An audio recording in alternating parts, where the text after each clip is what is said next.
Assalamualaikum warahmatullahi wabarakatuh. Perkenalkan, nama saya Kunfadilah Aini dari kelompok jQuery. Di video kali ini, saya akan meresum materi yang sudah saya dapatkan di hari kedua, minggu ketiga, Booting and Memory 2022. Materi pertama adalah tentang beasiswa, yang berisi tentang pengertian beasiswa, macam-macam beasiswa, tujuan beasiswa, manfaat beasiswa, dan syarat-syarat untuk mendapatkan beasiswa. Pemateri di materi beasiswa ini adalah ada Kak Fitri, yaitu mahasiswa penerima BI, Kak Hafid selaku Departemen Kemahasiswaan Himatif, serta ada Kak Rizky yang merupakan mahasiswa penerima beasiswa Jarum.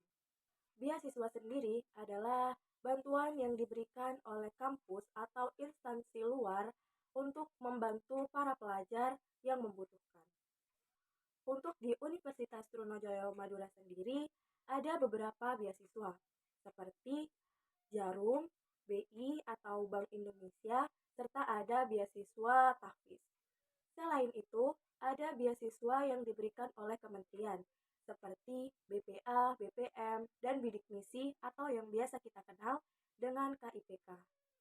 Kita sebagai mahasiswa Universitas Trunojoyo Madura sendiri, jika ingin mengetahui info lebih lanjut tentang beasiswa, bisa bertanya ke Departemen Kemahasiswaan Himatif, atau kita bisa berinisiatif dengan mencari informasi sendiri di sosial media ataupun internet. Selanjutnya, kita akan membahas tentang beasiswa yang ada di Universitas Trunojoyo Madura, yaitu ada beasiswa Bank Indonesia dan beasiswa Jarum. Yang pertama, beasiswa Bank Indonesia. Beasiswa Bank Indonesia adalah beasiswa yang diberikan oleh Bank Indonesia kepada para pelajar atau mahasiswa tingkat D4, D3, dan S1 di semua perguruan tinggi negeri di Indonesia. Bank Indonesia sendiri sudah mulai melakukan sosialisasi biasanya pada bulan Februari dan dilanjut dengan pendaftaran dan seleksi-seleksinya, serta untuk pengumumannya sendiri biasanya di bulan Juli. Skema dari beasiswa Bank Indonesia ini ada yang unggulan dan ada yang reguler. Yang unggulan biasanya harus memenuhi syarat seperti IPK-nya harus minimal 3,5. Sedangkan untuk yang reguler biasanya IPK-nya itu minimal 3. Syarat untuk mendapatkan beasiswa Bank Indonesia ini, yang pertama, kita harus merupakan mahasiswa aktif, yaitu dengan melampirkan kartu tanda mahasiswa atau surat keterangan aktif dari setiap PTN. Selanjutnya, mahasiswa yang diperbolehkan mendapatkan beasiswa Bank Indonesia ini memiliki batas umur, yaitu 23 tahun.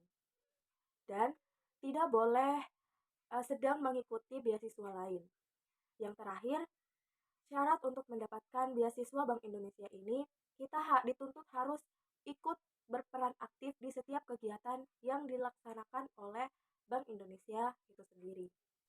Untuk tahap seleksi mendapatkan beasiswa Bank Indonesia ini, kita harus melewati 3 tahap penting.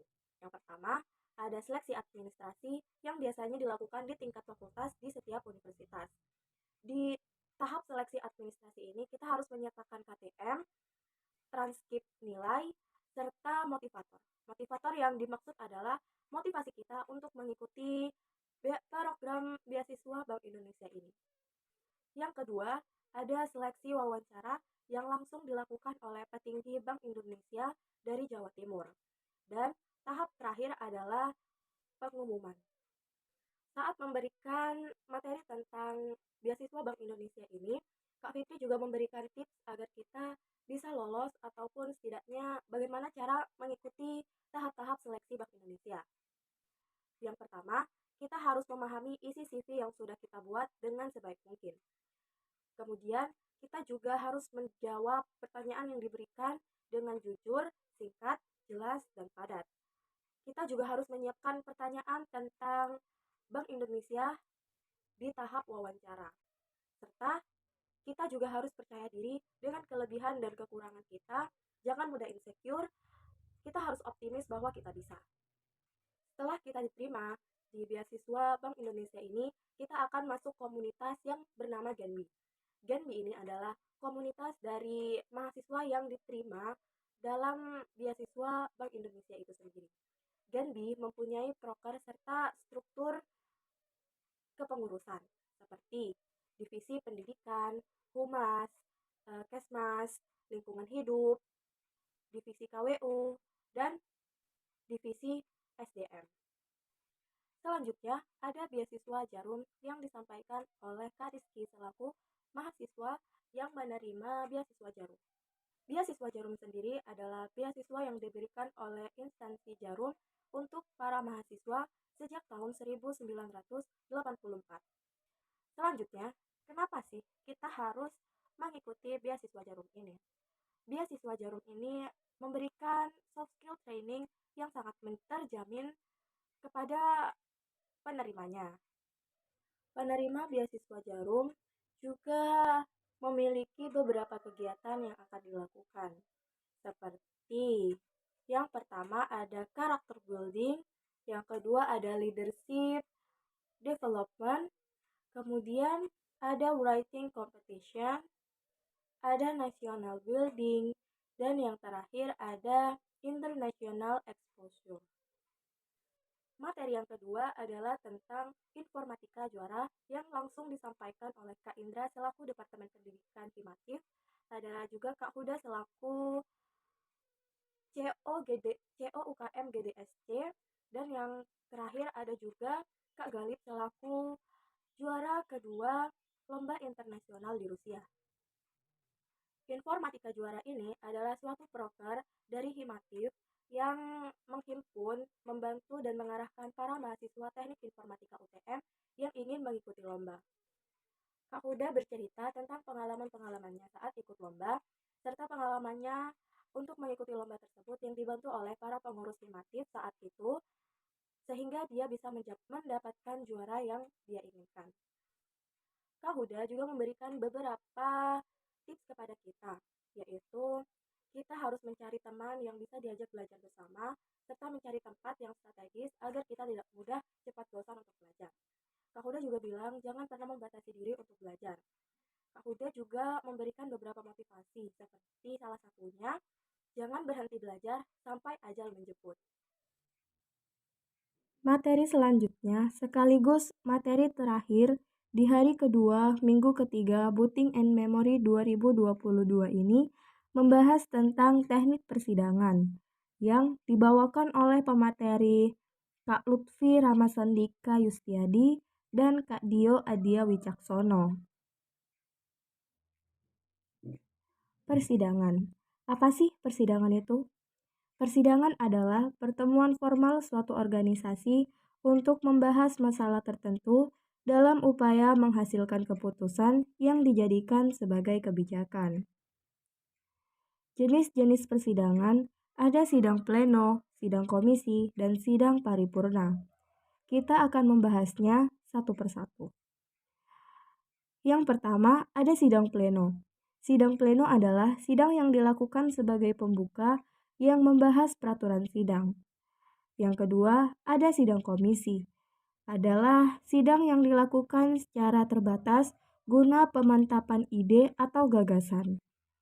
Yang ketiga, ada sidang paripurna, yaitu sidang yang dilakukan untuk mengesahkan keputusan. Selanjutnya, ada peserta sidang. Peserta sidang dibagi menjadi dua bagian, yaitu peserta sidang penuh dan peserta sidang peninjau. Peserta sidang penuh adalah peserta sidang yang memiliki hak bicara, hak suara, hak pemilih, dan hak memilih. Hak bicara yang dimaksud di sini adalah hak peserta sidang untuk bertanya atau mengeluarkan pendapatnya. Hak suara adalah hak peserta untuk ikut ambil bagian dalam voting. Hak pemilih adalah hak untuk menentukan pilihan. Hak memilih adalah hak untuk dipilih dalam proses sidang. Yang kedua, ada peserta sidang peninjau.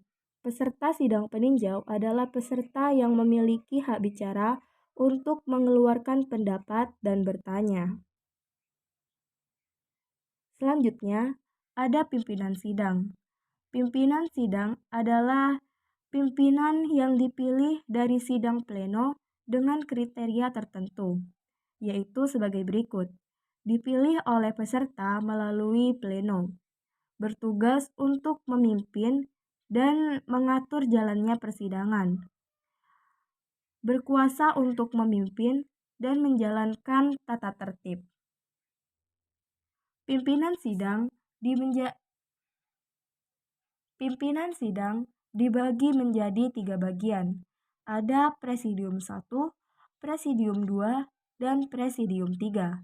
Presidium 1 adalah pemimpin jalannya sidang. Presidium 2 adalah sekretaris sidang. Dan Presidium 3 adalah notulensi untuk mencatat apa yang ditanya oleh peserta sidang. Selanjutnya, ada aturan ketukan. Untuk satu ketukan, artinya untuk mengesahkan keputusan atau keputusan sementara. Juga untuk mencabut kembali atau membatalkan ketukan sebelumnya. Untuk 2 ketukan, artinya untuk mengskorsing atau pending atau mencabut skorsing dalam waktu 1 kali 15 menit untuk skorsing dan pending 2 kali 15 menit. Apa arti dari 1 kali 15 menit dan 2 kali 15 menit? Untuk 1 kali 15 menit artinya ada 1 kali pending atau skorsing. Sedangkan untuk 2 kali 15 menit artinya ada 2 kali pending atau skorsing. Apa sih perbedaan skorsing dan pending itu? Skorsing sendiri itu tidak lebih dari 15 menit. Sedangkan pending bisa saja lebih dari 15 menit. Selanjutnya, 3 ketukan. Artinya pada pembuka. Selanjutnya, 3 ketukan. 3 ketukan ini digunakan saat pembukaan dan penutupan sidang serta pengesahan konsideran. Selanjutnya ada interupsi. Interupsi digunakan untuk memotong pembicaraan orang lain atas persetujuan pimpinan sidang. Macam-macam interupsi, ada 4 macam. Yang pertama, ada point of clarification. Digunakan untuk mengklarifikasi pokok pembahasan.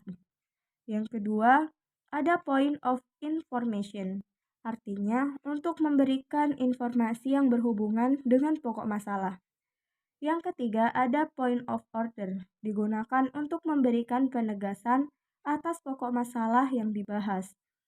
Yang keempat, ada point of personality privilege. Digunakan untuk meminta pemulihan nama baik. Point of personality privilege ini didahulukan dari poin-poin yang lainnya. Nah, itu saja resume dari saya tentang materi teknik persidangan ini. Kiranya itu saja yang bisa saya sampaikan tentang resume materi minggu ketiga hari kedua Butik and Memory 2022. Mohon maaf apabila ada salah kata atau penjelasan yang kurang jelas. Itu saja dari saya. Wassalamualaikum warahmatullahi wabarakatuh.